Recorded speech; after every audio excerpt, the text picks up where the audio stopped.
It's a day our nation will never forget. Nearly 3,000 people died in the 9/11 terror attacks, with planes being used as weapons.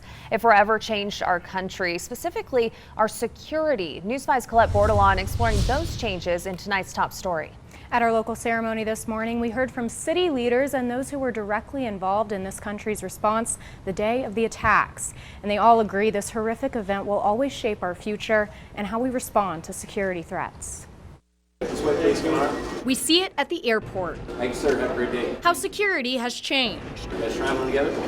Come on up together, please. But it's more than that. It really changed national security dynamics. General Richard Myers spoke at the local ceremony for 9/11. Acting chairman that morning when I woke up. Chairman of the Joint Chiefs of Staff on that day, 18 years ago. Rushed back to the Pentagon. It had been hit in the meantime, and so started my day. He says the country wasn't ready for the attack. Before, we thought about nation states and armies, navies, and air forces, and we were attacked by a non-nation state that didn't have armies, navies, and air forces. It started from, I wonder what's going on in New York, to our world is changing. General Chuck Jacoby, former commander of NORAD, says it showed how globally connected everyone is. Meaning not just for past generations, but for the current generation. Attacks our mayor, who was Colorado's attorney general at the time, says also would change local law enforcement throughout the U.S. forever. I don't think people understand the sacrifices that are being made day in and day out on their behalf by our military and our first responders. He says terrorism has changed the training for both the police department and sheriff's office. It's part of our lives. He also says social media has played a role. Exacerbator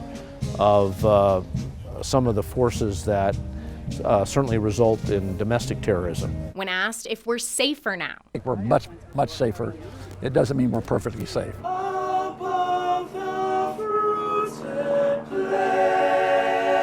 A part of our lives, Mayor SUTHERS says, brought people together. I miss it sometimes because we've lost a lot of that unity of purpose. Remember that Northern Command on Peterson Air Force Base was created as a direct result of the 9/11 attacks, a focal point of the continuing war on terror around the world. In fact, a 9/11 memorial was erected on the grounds in 2010, featuring a steel beam recovered from the World Trade Center. So that fateful day is remembered every day. Always watching out for you, Colorado Springs. Colette Bordelon, News 5.